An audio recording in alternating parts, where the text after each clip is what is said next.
Thank you, everybody. My name is Paul Riley, for you who don't know me. I recognize a lot of people in the audience, and it's good to see that, and a lot of new faces, too. I usually go forward and come backwards. I'm going to take a little different tack today. I'm going to go back, start at the beginning and kind of go forward. So, for you who don't know me, I'm not from Virginia originally.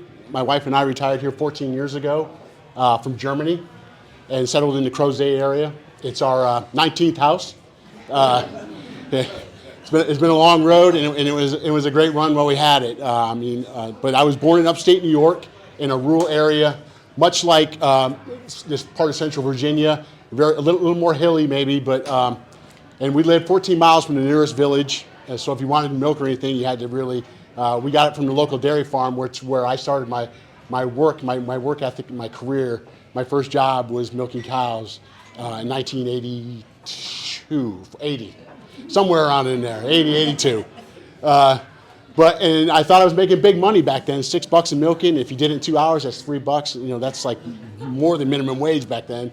So, you try to hurry up and get it done. But from there, from the great state of New York, I went to, moved to Florida, where I attended upon graduation from high school, I attended a small university up in the Panhandle of Florida, and I'm sure you guys have all heard of it, Florida State University.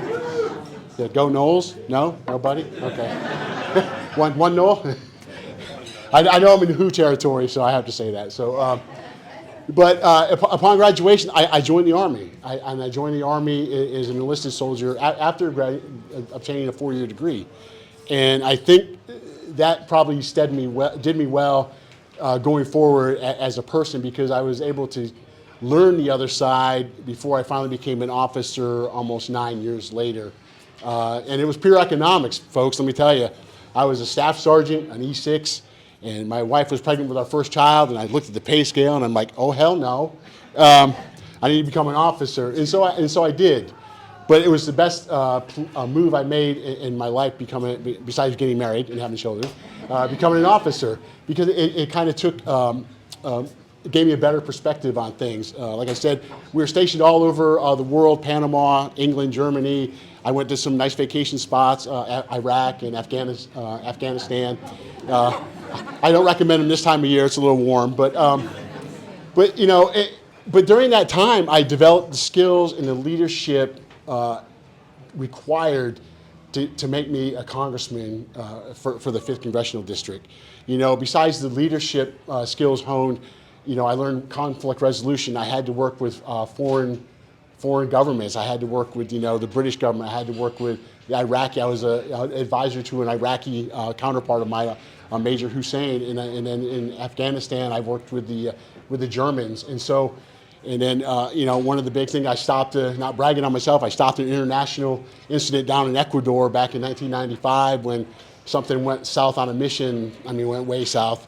And everybody was there, to include the U.S. ambassador and stuff like that, but it all got smoothed out, and we were able to resolve it in a timely manner. So, coupled with the leadership skills, I bring empathy and compassion, because you have to have that. As a trained intelligence professional, I'm telling you, I don't go to the commander and tell him what we're doing. I go to the commander and tell him what the other side is doing. And Gary alluded to it earlier. I'm not going to call them an enemy per se, but I'm saying I can look at what they're thinking and kind of make a decision based off of that. Now, is it easy? Nope. Not with the other side, because they're certifiably nuts. But there are some, and I'm thoroughly convinced, there are some in the middle that you can bring over into the fold that can work with you. And I'm prepared on day one to bring 3 pieces of legislation to the front. It's a Health and Equality Reform Act for women's health care and equality in America. The Equality Act has languished. And our women and our LGBT communities and stuff like that, they're getting pushed to the side, and we're going backwards. We're trending backwards. Another key piece of legislation I'm a big proponent of taxes, because I don't know about you guys, but in my opinion, I pay way more than my fair share of taxes. Well, we have billionaires and millionaires getting by. And thankfully, because of the Infrastructure Reform Act that President Biden was so greatly to get done, they put more IRS agents in charge now, and now they're starting to go after those tax cheats, which is a big step forward. But my second piece of legislation would be the Middle Income Tax Reform Act, Tax and Equality Act. And then my third piece of legislation would be for teachers and in infrastructure. I think that we sell ourselves a disservice with our teachers. Virginia's struggling right now with the teachers that we have, a lack of teachers. And so I kind of want to have a national, sort of like we do in the military. You go to school for 4 years, we pay your degree, pay for you to get your degree, pay for you to get your teacher certificate, and then you go do 5 years of community teaching. It doesn't matter where, inner city, rural, probably more rural because we're a very rural district, and we kind of populate our teacher population back to where it needs to be.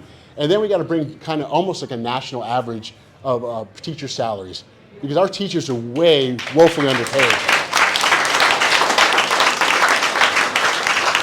And then one other thing I would like to do, I mean, it's called the Teacher Infrastructure Rural Reform Education Act, TIERA, which in Spanish means land.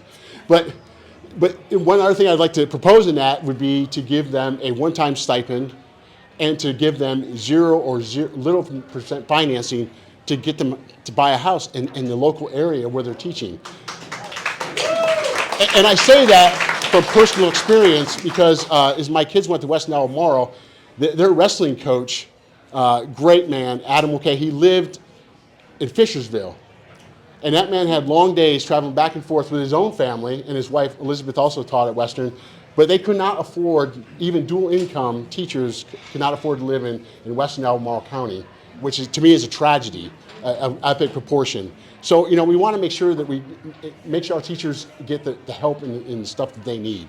And couple that with digital infrastructure. We are sorely lacking broadband in this area. It's a big do, and you know there's stuff out there. You know, Bob Good was not. I'll call him no bueno because that means Spanish for no good.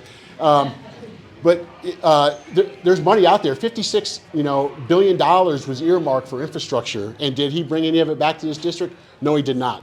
He did. You know, at least some of the other Congress people, you know, they had the chutzpah to go take it back to their district and claim, even though they didn't vote for it, claim they're bringing it back. He couldn't even do that. He just decided, no, I'm not going to do it. So I think that it was a travesty of epic proportion on his, and a fail on his part. So having said that, you know, we need to take this country forward. We need consensus, not conflict. And we need to be able to have some communication, some collaboration, and some collective bargaining in the middle. And if they don't want to, that's fine, because we're going to take back the House, and we're going to shore up, and we're going to expand the majority. We're going to expand the majority in the Senate, and we're going to keep the White House. And so what that's going to do is that's going to take President Biden's agenda, and we're going to go and run with it.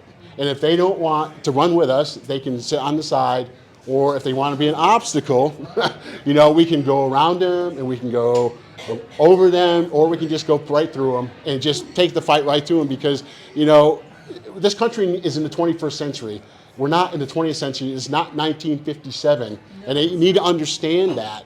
And the things they're doing, especially what galls me, is like in Idaho, you know, with the emergency room stuff that they're taking, they're fighting to give women, take away more and more rights. Was absolutely, our daughter is in the Army. She's a first lieutenant about ready to get promoted. And God forbid if something happened and she was in one of those states and she couldn't get the access or the care she needed, that would be absolutely tragic. And so we need to fight and ensure that we have a platform and laws in place that the Supreme Court, the current Supreme Court, cannot roll back. You know, I'm a firm believer. People call me a little bit crazy, but you know, we have 12 circuit courts or federal circuits in the United States, so we should have 13, you know, Supreme Court justices. So, kind of cut the head off the snake a little bit, you know, because you know, you can look at the hypocrisy with the Supreme Court and the things they just keep rolling back, and they find ways to twist them. I'm not a lawyer by any stretch of imagination, but they find these legal ways to try to twist things around, and they're getting away with it, much to everybody's chagrin. So I won't belabor the point, but you know, early voting's on. Get out there and vote. You know, June 18th is going to be a pivotal day. Our country and our democracy needs it. So thank you very much for your time.